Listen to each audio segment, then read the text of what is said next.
지난 화요일에 제가 한국에를 나갔다가 지난 수요일에 저지난 수요일에 한국에 도착했습니다. 여기저기 그동안 순회를 했고 그 다음 주간 화요일 날 22일 날로부터서 금요일 날 오전까지 서울신학대학 학생 수양회 임무를 마치고 돌아왔습니다. 그동안에 여러 가지 일들이 많이 있었는데 우리 장로님들을 비롯하여 집사님들 그리고 평신도 여러분들께서 저를 위해서 뜨겁게 기도해 주시고 또 모든 일을 저를 대신해서 잘 처리해 주셔서 아무런 차착이 없이 우리 교회가 무사히 지내오게 된 것을 감사합니다. 지난 그저께 저녁에는 무라카미 목사님이 25일 날 여기에 합창단을 데리고 왔는데 영 만날 수가 없으리라 생각을 했는데 집사람이 국제전화를 해서 일찍 당신이 오니까 만날 수가 있으리라 그래서 어저께 10시 좀 넘어서 샌프란시스코에 도착을 했는데 12시쯤 해서 무라카미 목사님 일행을 거기서 만나고 반가이 만났고 또 잘 전송하게 되는 거 여러분 기도해 주심을 진심으로 감사를 드립니다. 이번 집회에 저는 사실은 준비가 없었습니다. 갑작스런 장거리 전화가 와서 이 수양회를 해줍사 해서 준비를 못하고 갔었는데 여러분께서 철야 기도를 하면서 심야 기도를 하면서 또 우리 제3전도의 청년회 또 24시간 연속 기도회 등등으로 저를 기도로 뒷받침을 해줘서 놀라운 사건이 벌어지게 되었습니다. 학생이 자그마니 1700명입니다. 그래서 그 학생들이 모이는데 새벽 시간은 너무 시간 스케줄이 많기 때문에 교수들이 하겠다고 하는 거 제가 맡았습니다. 뭐 새벽 시간 빼놓고 하면 되겠느냐고 기왕 죽으면 죽어도 집회를 할 땐 다 해야지 뭐 새벽 시간을 쉬고 그러지 않겠다고 그렇게 얘기를 하고서 새벽 시간은 5시 반부터서 해가지고 또 새벽 시간을 하고 오전에 9시 30분으로부터서 12시 전까지 12시까지 하고 오후에는 2시로부터서 4시까지 좀 4시 지나서까지 하게 되었습니다. 그리고 밤에는 7시 반으로부터서 또 하다 보니까 조금 더 여유가 없고 필요한 시간도 없고 뭐 숨 쉴 시간도 없이 그렇게 해서 제가 지금 몹시 몸이 피곤합니다. 도저히 강단에서도 자꾸 어지럼증이 생겨서 이 설교를 잘 마칠 수 있도록 여러분께서 기도해 주시기를 바랍니다. 연연관계도 있고 또 너무 과로를 한 것 같아요. 그래서 했는데 온 학생들이 너무너무 좋았고 또 학장 위선 울음바다가 터졌습니다. 교수들이 울지요. 학생들이 울죠. 학장, 교수, 학생들이 전부 울음바다가 되어서 신학교가 완전히 새 학장으로 말미암아서 울음으로 융화가 되어서 전부가 다 뭉치게 되었습니다. 학생들이 카펫을 앞에 깔았는데 앞에까지 그냥 의자에 안 앉고 밑에 앉아서 바짝바짝 앞으로 다가앉았고 1층에도 가득 찼고 뒤에도 가득 찼고 그래서 처음 그 교수들이 그럽니다. 유사일에도 이렇게 크게 성황을 이룬 집회는 처음이다. 그렇게 얘기를 해줍니다. 여러분이 기도해 주셔서 기도 뵙기는 없는 줄로 생각합니다. 그리고 이 감사헌금 신학생들이 그 가난한 생활 가운데서 감사헌금을 했는데 이렇게 많이 했어요. 최정진 교수 여기 와서 한번 설교했던 최정진 교수가 이거 이렇게 헌금이 봉투가 이렇게 많이 쌓은 것도 또 처음이다. 그런 말씀을 했습니다. 학생들은 너무 많기 때문에 개인을 접촉하지 아니했기 때문에 어느 정도 은혜를 받은지 모르지만 가다가 저를 길에서 만난 학생들이 목사님 이번에 완전히 나는 죄에서 해방을 받았습니다 하는 그런 학생도 있게 되었고 교수 측에서는 하나 기도가 나서 강의를 해달라고 한 사람도 있고 가족 보따리를 싸가지고 내려오라는 사람도 있고, 이런 센세이션이 일어나게 되었습니다. 여러분 기도해 주심을 진심으로 감사를 드립니다. 오늘은 평화의 왕을 맞이라 하는 이런 제목으로서 여러분과 같이 생각하려고 합니다. 예수님이 이 세상에 도저히 사신 것이 33년을 사셨는데 30년은 어떻게 살았다는 것이 별로 기록이 되어 있지 않아요. 예를 들면 예수님께서 진지를 잡섰다. 하루에 2끼를 잡쌌는지 3끼를 잡쌌는지 그것도 기록이 되지 않았어요. 예수님께서 집이 2평짜리에서 살았는지 3평짜리에서 살았는지 그것도 기록이 되어 있지 않아요. 예수님께서 문민옷을 입고 사셨는지 비단옷을 입고 사셨는지 그것도 기록이 되어 있지 아니에요. 그런 것은 별로 우리 인간의 구원에 있어서 별로 필요가 없는 거예요. 무명을 입고 살아도 좋고 비단옷을 입고 살아도 좋고 그건 상관이 없고, 다만 예수님께서 3년 동안 하늘나라의 복음을 전하고 하나님의 뜻을 행하는데 그 3년 사신 것이 우리 인류에게 굉장히 중요한 관계를 갖는다는 말씀입니다.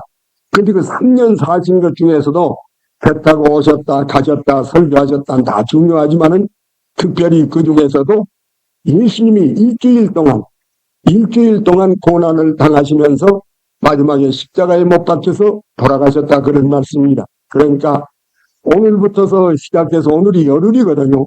정월 열흘입니다. 이 한국이나 이 대양력으로는 아니지만은 유대나라의 원력으로는 오늘이 정월 열흘입니다.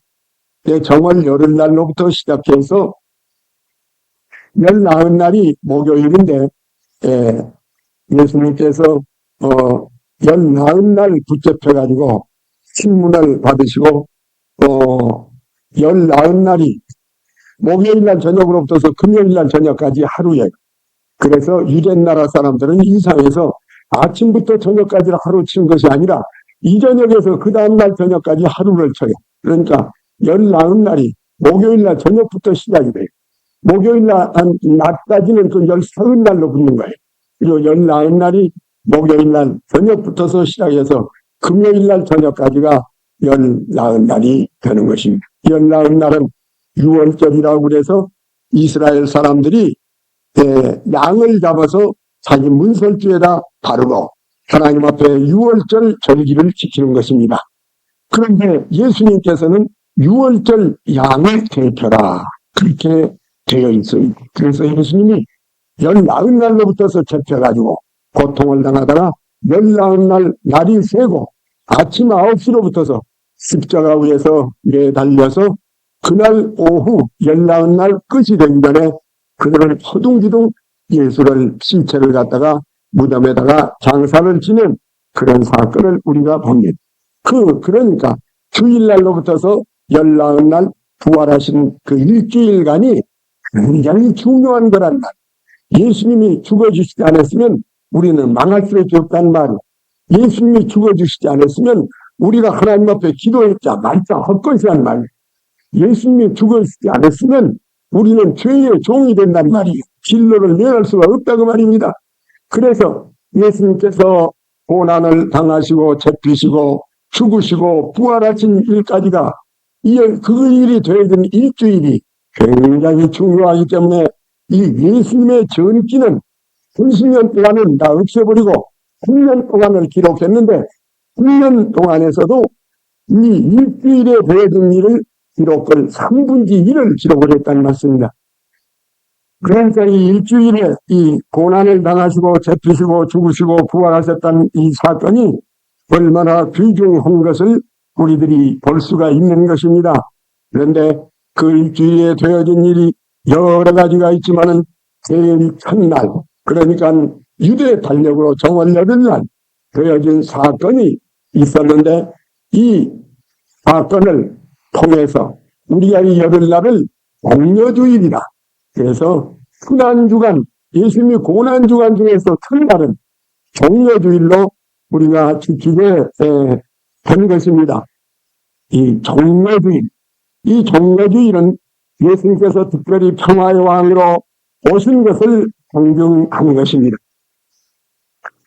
예루살렘으로 예수님은 죽임을 당하시기 위해서 터벅거리고 걸어가셨는데 오늘 바로 주일날 아침에 예수님께서 제자를 불러서 불갑을 내가 문을 하나님께서 나에게 주신 사명을 모든 사람에게 보여주는 이런 의식을 하나 보여줘야 되겠는데 너는 지금 가서 그 건너마을에 들어가면 나귀가 메어져 있는 것을 보리라. 그래서 그 나귀를 가서 풀어가지고 오너라. 풀 때 어떤 사람이 말하기를 여보 당신 남의 나귀를 왜 푸는 거요? 왜 가져가는 거요? 하고 물어보면 우리 주님이 쓰신다. 그렇지만 말해라. 그러면 알아들을 것이다. 그렇게 말을 했습니다.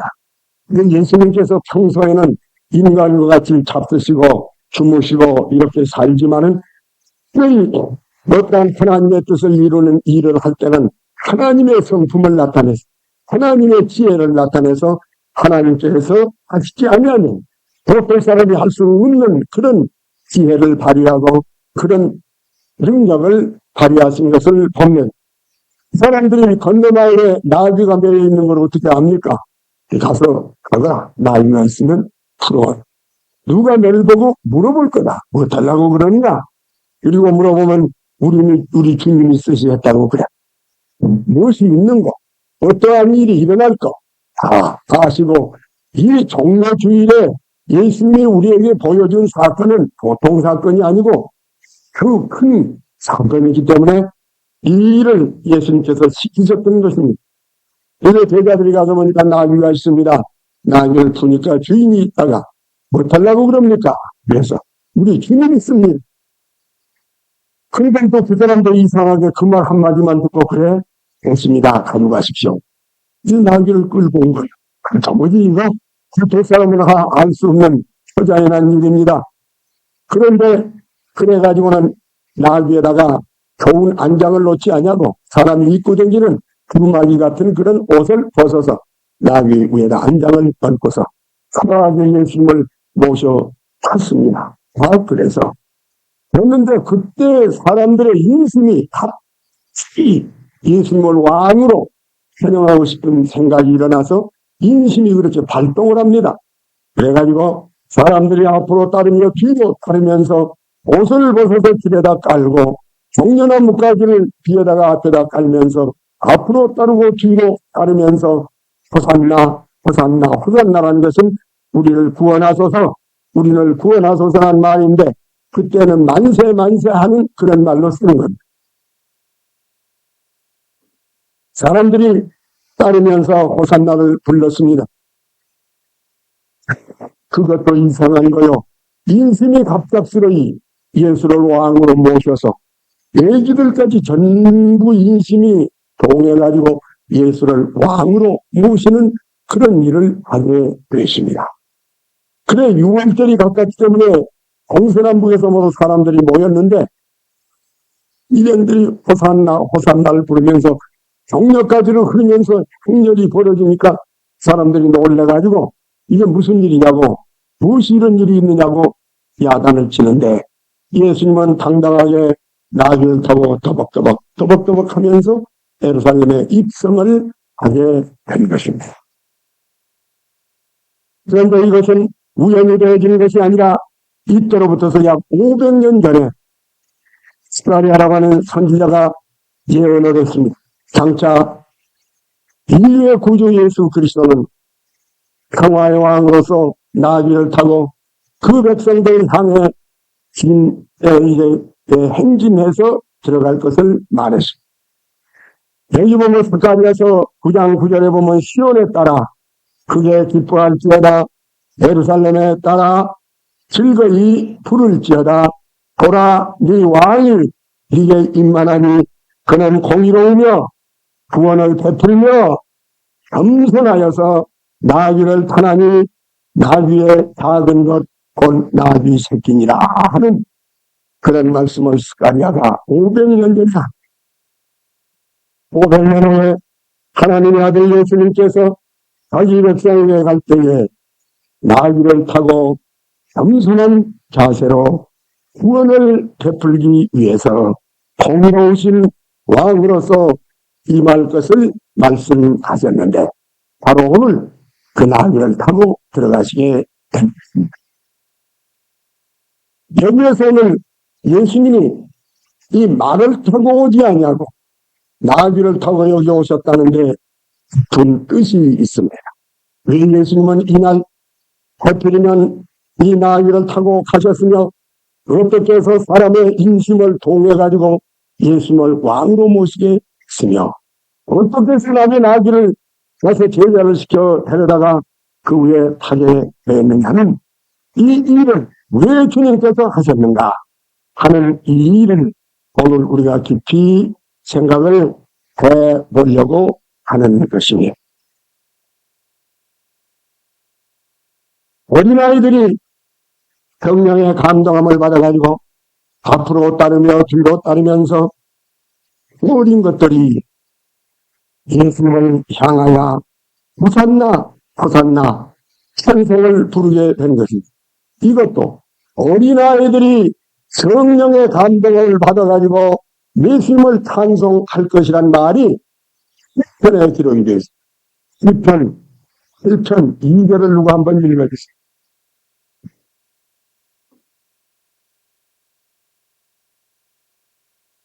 그의 대적을 인하여 어린 아이와 정범이의 입으로 말미암아 원력을 쓰시기여 이는 원수와 보수자로 강력히 하려 함이다.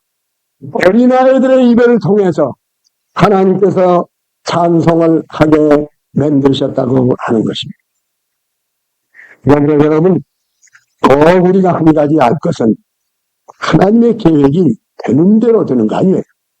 되는 대로 되어진 것이 하나님의 여러 계획이 전부 다 하나님께서 작정한 대로 모든 일이 되어진 거예요. 그러므로 여러분이 하나님 앞에 있는 걸 알아야 돼요. 자기 기분 나는 대로 교회를 왔다가 이 교회 갔다 저 교회 갔다 잊어버리면 해동되게 이쪽 그랬다가 그렇게 여러분이 생각은 그렇게 처리당한 것이 아니라 하나님의 영혼한테 경륜 가운데 우리들은 살고 있는 거예요. 그러므로 우리의 눈이 열려서 하나님이 두려움 움직여가야 돼요. 하나님의 손아귀에 역사가 움직여가는 알아야 돼요. 네. 그 인간은 낳기 전에 아들을 낳는지 딸을 낳는지 몰랐죠. 예수님은 벌써 낳기 전부터서 아들을 낳을 것이라는 얘기했어. 어디서 낳을 것이라는 얘기했어. 모든 일이 전부 다 하나님의 작시대로 되어야 되는 거예요. 그렇기 때문에 이 세대에 좀 슬기 있는 사람들이 되어서 하나님 앞에 하나님을 두려워하면서 사는 하나님을 두려워할 줄 아는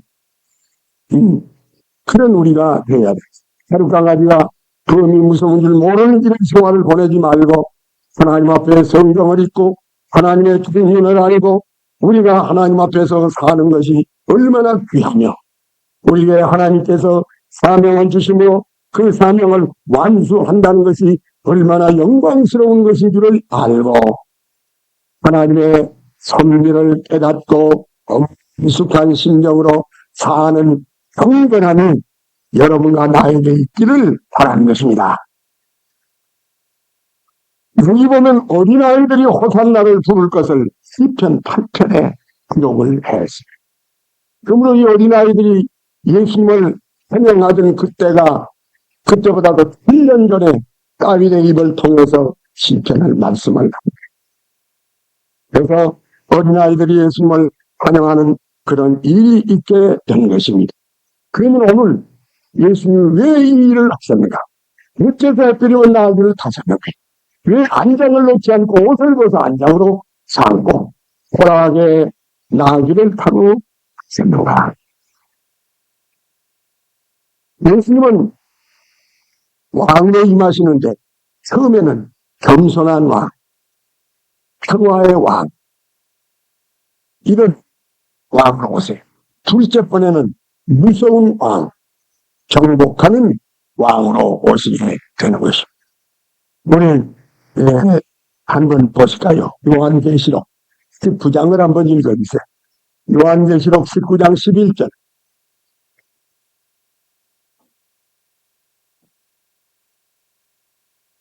또 내가 하늘이 열린 것을 그와 백마와 환자가 있으니 그 이름은 진실과 진리니라. 그가 공의로 심판하며 싸우더라. 예. 이 요한계시록 19장 1절에 보니까 예수님께서 말을 타고 오신, 백마를 타고 오시는데 공의로우시며 충신이시며 이런 왕으로서 예수님께서 이 땅 위에 오시는 것을 요한계시록에서 보았다. 그러므로 스가랴서 9장 9절에는 예수님이 처음으로 우리 인류에게 오실 때 당나귀를 타고 오시는 예수님을 나타냈는데 사도 요한이가 내중에 글쎄요 세상 끝에 오실 예수님을 보니까 그분은 나귀를 타고 오시지 아니하고 백마를 타고 오신 그런 모습을 보이는데 평화의 왕이 아니라 전장의 왕, 원수를 무찌르는 전장의 왕으로서 공복의 왕으로서 오시는 모습을 보게 되었다 그 말씀이 여러분 오늘 우리는 예수님이 나귀를 타고 오신 것은 무슨 까닭이고 하늘의 백마를 타고 오신 것은 무슨 까닭이고 예수님이 우리에게 오실 때 왕으로 오실 때 나귀 탄 왕으로 먼저 오시고 두 번째는 백마를 타고 오시는 왕으로 오신다고 하는 이 역사적인 진리는 우리가 알아야 되겠다 그 말.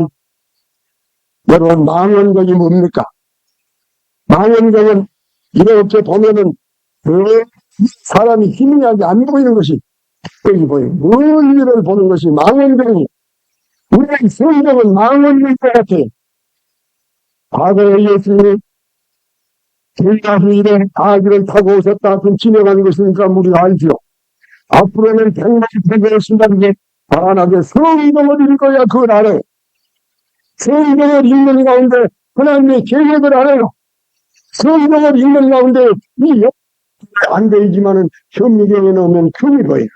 내 영혼이나 사람 속에 있는 모든 죄악이 우리 눈으로 볼 때는 다 똑똑한 것 같고 다 얌전할 것 같은데 성경의 현미경을 봐야 내 영혼이 병들었는지 내 영혼이 삐뚤어졌는지 내 영혼이 균이 있는지 썩는지 알 수 있는 것처럼 현미경도 되고 망원경도 되는 것입니다.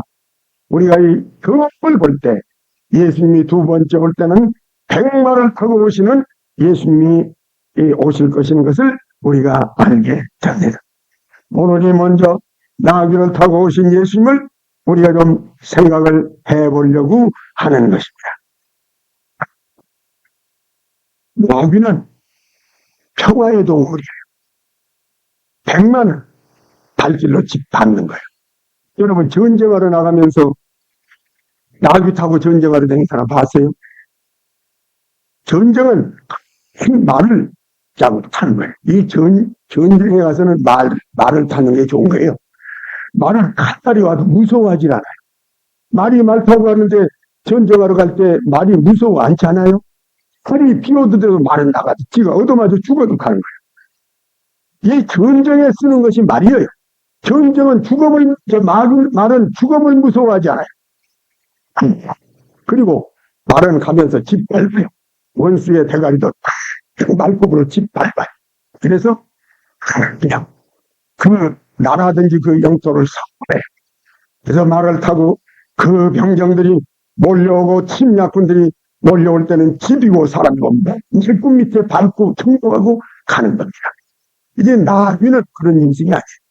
조금 해가지고 미련한 짐승에다가 아주 고질직한 짐승에다가 평화로운 짐승이 되는 것입니다.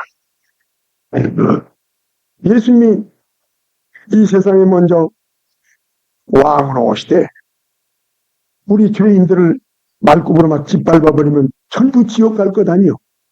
여기서 하나님이 죄를 전부 다 다스리고 너는 왜 이 죄 지었니? 너는 왜 이런 죄를 지었냐고 죄를 심판한다면 살아남을 사람이 우선 나부터 가. 그렇기 때문에 처음에 우리 주님이 말 타고 오는 왕이 아니야. 왕은 왕이지만은 말 타고 오는 왕이 아니야. 우리 주님은 나귀를 타고 오시는 왕. 왜 그러냐 하면 죄인들을 부르러 오셨기 때문에 약한 자를 부르러 오셨기 때문에 약하야 죄를 지으면 시간 갈 때를 꺾지 아니하시고 커져가는 심지를 맞아 끄지 아니하시며 그를 사랑하고 그들을 권고하시고 그들을 회개시키고 그들을 위하여 생명을 주고 그들의 마음을 깨끗하게 해서 아픈 데를 싸매주고 죄인들을 불러서 회개시키고 이러기 위해서 주님이 오셨기 때문에 처음에는 평화의 왕 되시는 말이 아니라 나귀를 타고 주님이 오신 것입니다. 우리 주님은 겸손한 자세, 마루에 올라선 사람은 전부 다 왕이요, 장군이요, 교만해가지고 칼을 휘두르는 사람이지만 우리 주님이 세상에 오실 때 칼을 휘두르고 왔습니까? 정당하기 위해서 왔습니까? 우리 주님이 세상에 나가실 때에 말구 위에 탄생하신 거예요. 어째서 탄생하셨느냐? 가난한 사람의 친구가 되려면 거다. 천한 사람의 친구가 되려면 천한 사람이 되어야 될 것 아니야. 죄인들 사이에 들어가서 창녀를 위로하고 죄리를 권고하고 죄인들을 회개시켜서 그 마음을 위로하고 힘을 주고 낙심한 사람에게 새로운 힘을 주어서 그를 돋궈주기 위해서 오신 것입니다. 누가복음 3장에 보면 그런 말이 있어요. 골짜기마다 메워지고 높은 산이 깎이어지고 삐뚤어진 것이 바로 되고 물뚱물뚱한 것이 평탄하게 된다. 무슨 말이에요? 여러분, 이 장마가 많이 지면요 골짜기가 이렇게 패입니다. 쑥쑥 패여서 상태가 나가지고요 우물하게 이렇게 파고 들어갑니다. 그러면 거기다가 흙을 덮고서 고르게 하는 것처럼 사람이 이 세상에 살면 세상 너무 험하고 거짓말쟁이 너무 많아서 자식한테 배신을 당하고 심령에 고울이 파진 사람이 남편한테 버림을 당하여 심령 속에 상처를 입고 고울이 파진 사람들이 얼마나 그들이 너무 험한 세상 살아갈 수가 없어서 목을 매달아서 죽는 사람도 있지만은 죽지는 못하지만은 맥이 빠져서 힘이 없고 마음에 천길만길 상처를 입고 아파서 할 기만까지 끊어진 이런 사람들이 얼마나 많습니까?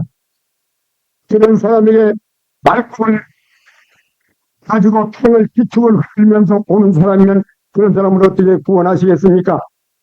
예수님께서는 나귀를 타고 오시는 겸손한 주님으로 오셔서 그런 사람의 아픈 가슴을 싸매주면서 위로를 해주면서 그 상처를 메꾸어준단 말이요. 골짜기를 메운단 말은 상처 맞은 심령을 메꾸어준단 말이요. 그런 사람이 교회를 와서 서로 위로하고 서로 기도해주고 서로 울어주고 서로 붙잡아줌으로 말미암아 마음속에서 위로를 받고 살 희망이 다시 생기는 것이 이게 골짜기가 메어지는 거예요. 그러면 높은 산이 적은 산이 깎아진다는 거예요. 사람이 처음에는 처잘난 맛으로 살아서 돈을 먹만 하는 사람이 오지만 이 교회 안에 들어가서 축자 설교 말씀을 듣고 정적을 읽는 가운데에서 기다리면 내가 참 못난 사람이구만. 우리 예수님은 하나님의 아들이라도 이렇게 겸손하셨는데 나까진 게 뭐라고? 제가 뭐나 좀 배웠다고? 제가 돈 부이나 있다고? 이게 뭐인가? 그런 생각이 들어가서 그 마음이 낮아요. 하나님, 내가 뭡니까? 이때까지는 내가 철없이 살았습니다고 마음이 낮아져서 작은 산도 깎아지고 큰 산도 다 깎아져서 교만했던 사람이 낮아지는 거예요. 그렇죠? 그러면 삐뚤어진 것이 바로 잡아지는 거예요. 거짓말을 썼지. 첫 마디 두 마디만 보죠. 거짓말을 썼지. 말도 삐뚤어지고 말도 삐뚤어지고 말도 삐뚤어진 우렁창자같이 생긴 사람의 마음이 교회 안에 들어와서 하나님의 사랑을 느끼고 성도들의 사랑을 받을 때 이렇게 다뤄서 어떡하는가? 거짓말을 반복해서 어떡하는가? 그래서 삐뚤어진 마음이 달라지고 삐뚤어진 마음이 그 고든 마음으로 이렇게 바꾸어지는 거라. 그렇게 하려면 말굽으로 짓밟아서 되겠습니까? 와서 예수님이 사랑으로 싸매주고 겸손으로 싸매주고 은혜로 싸매줄 때 이게 마음이 녹아지는 거란 말입니다. 안 그럽니까? 그 다음에는 험한 길이 평탄해진다. 험한 길은 흙이에요. 둥글뚝 둥글뚝 한번 쓱 올라고 덤비고 한번 반짝이나 하고 이 흙이가 불뚱거린 사람이 이 겸손하신 예수님을 바라보고 겸손하신 예수님을 접촉해보고 겸손한 성도들을 볼 때 내가 성질이 못됐구나. 그리고 그것이 또 올라갔다 내려가. 술에 바뀌어가 가면 그런 것이 불도자로 미는 것처럼 피가 없어지고 마음이 저 우울한 소리를 들어도 웃어내니 사람이 부드러워져서 이런 평탄한 사람이 되게 만들기 위해서는 말굽을 가지고 짓밟아버리면 그거 다 죽어버리죠. 그건 뭐 지옥에 갈 냉길 것이나 있나요? 그러지만은 우리 주님이 마귀를 타고 짓밟기 오는 짓밟기 위해서 온 것이 밟기 위해서 온 것이 아니라 겸손하신 주님으로 그들을 권고하고 그들을 싸매 주시기 위해서 불감을 우리 주님이 나귀를 타고 오셨다 그 말씀이니 제 사람들이 화평 위해서 예수님을 환영하게 된 것이니 우리 주님은 화평을 건설하기 위해서 오신 것이니 예수님은 우리하고 하나님하고 세이가 번거로진 걸 우리 주님이 화평의 기초가 되었습니다. 우리 주님을 믿으면 너하고 나하고 번거로진 것이 화평을 이루게 됩니다. 우리 주님을 믿으면 마음이 불평 원망이 붙잡거리던 마음이 편해진 화평을 주는 것입니다. 왕이라는 것이 뭡니까? 왕이라는 것은 다스리는 것이 왕이요. 우리 주님이 우리 마음속에 화평을 주어서 화평한 마음을 다스리는 영토가 있는 겁니다. 우리 마음을 우리 주님이 화평으로 다스리는 그런 마음의 영토를 증정하신다는 말이 왕은 뭡니까? 왕은 지키는 거예요. 우리 주님이 세상의 모든 생각, 모든 사례가 그 마음을 괴롭히지 못하도록 항상 기도하는 사람의 마음을 화평으로 지켜주신다 그 말입니다. 겸손한 왕, 화평한 왕을 상징하기 위하여 우리 주님은 나귀 새끼를 타고 오셨다고 하는 것을 우리들이 여기에서 볼 수가 있는 것입니다. 예수님이 세상에 있을 동안에 얼마나 많은 사람을 화평리로 인도했습니까? 믹달라 마리아가 누굽니까? 7 사귀가 들려가지고 몸을 팔아먹던 천한 여자입니다. 이 여자가 예수님을 믿고 새 사람이라고 마음의 위로를 받고 예수님의 정성을 쏟은 숙면에 바꾸어졌다 그 말씀이 십자가의 강도가 어떤 사람이니 사람을 죽이고 강도질하다가 마지막에 십자가에 매달려서 울뚱불뚱하고 원망하던 사람인데 예수님이 원수를 위해서 비는 소리를 듣고 마음이 빠져서 주님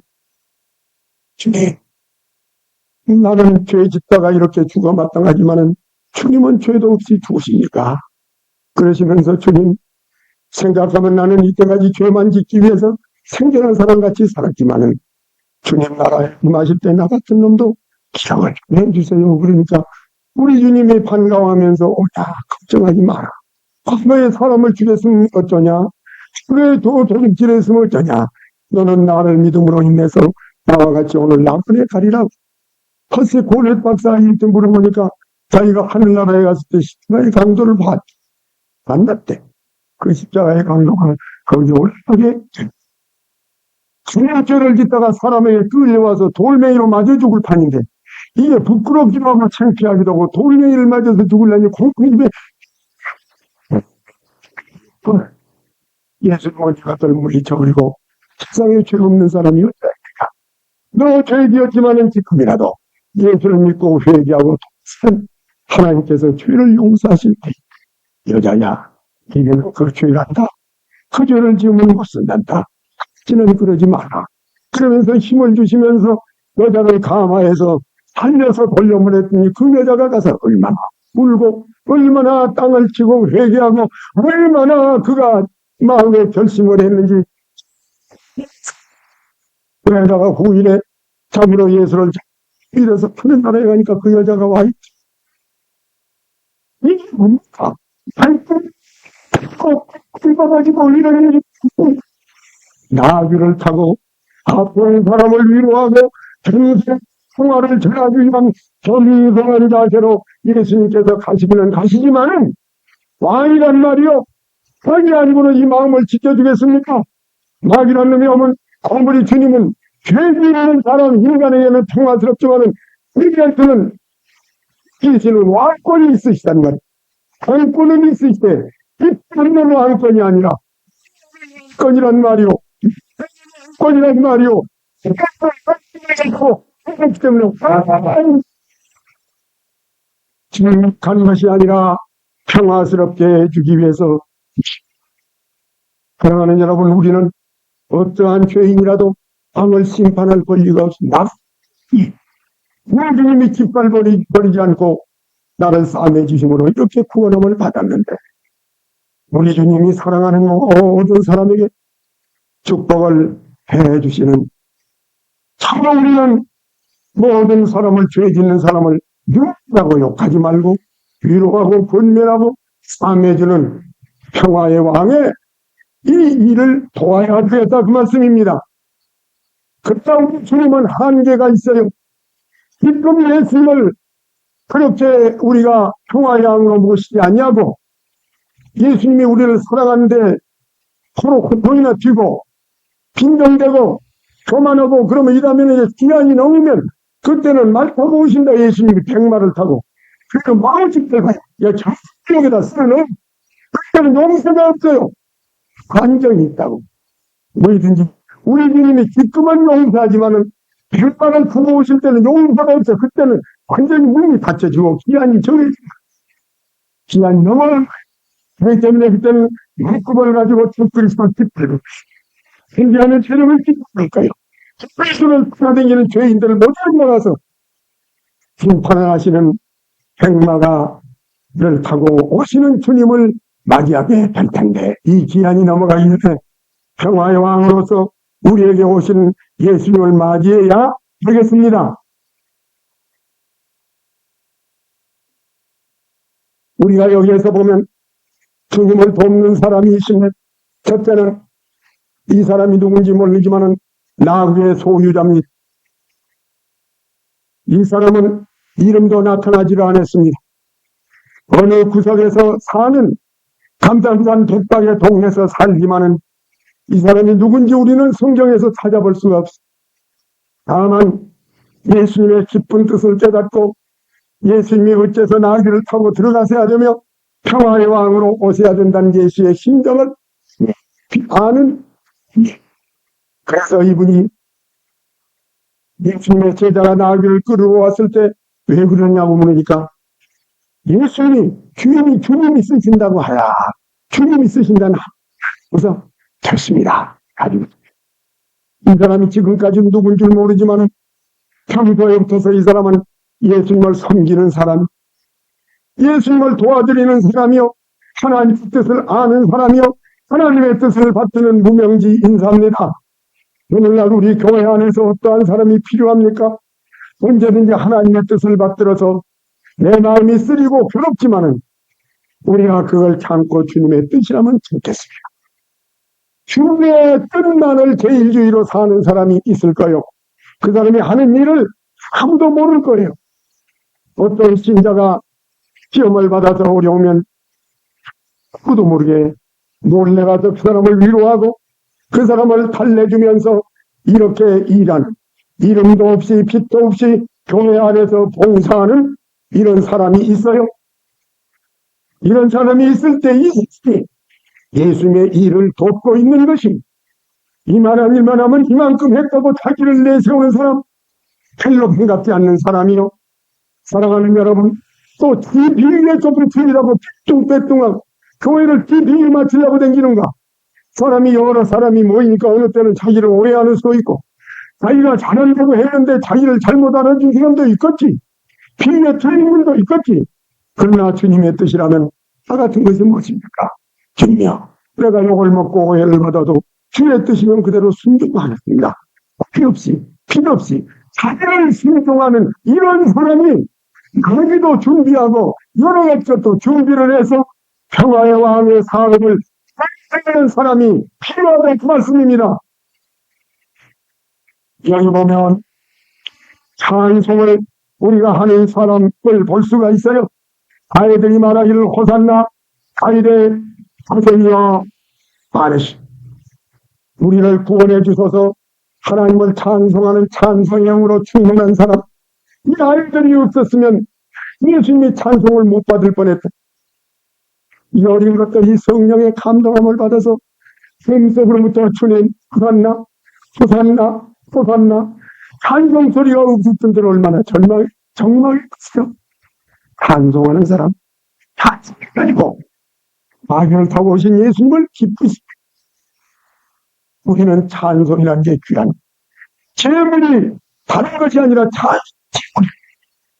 우리 찬양대를 비롯하여 우리 성도들이 늘 찬송하면서 사는 이 예수님의 사업을 빛내 들었던 것을 우리들이 볼 수가 있습니다. 세상 주님이 가셔서 성전을 청결하게 했어요. 야, 이 성전에는 왜 기도 소리가 안 나냐? 왜 성전에는 기도 소리가 안 나느냐? 기도 소리가 나야 될 텐데 왜 찌그락 돈 부는 소리가 나느냐? 왜 비둘기 소리가 후구 비둘기 소리가 나느냐? 왜 소리야 묵사구리여 일렁의 사시오 소리가 나느냐? 성전은 기도하는 자리가 아니냐?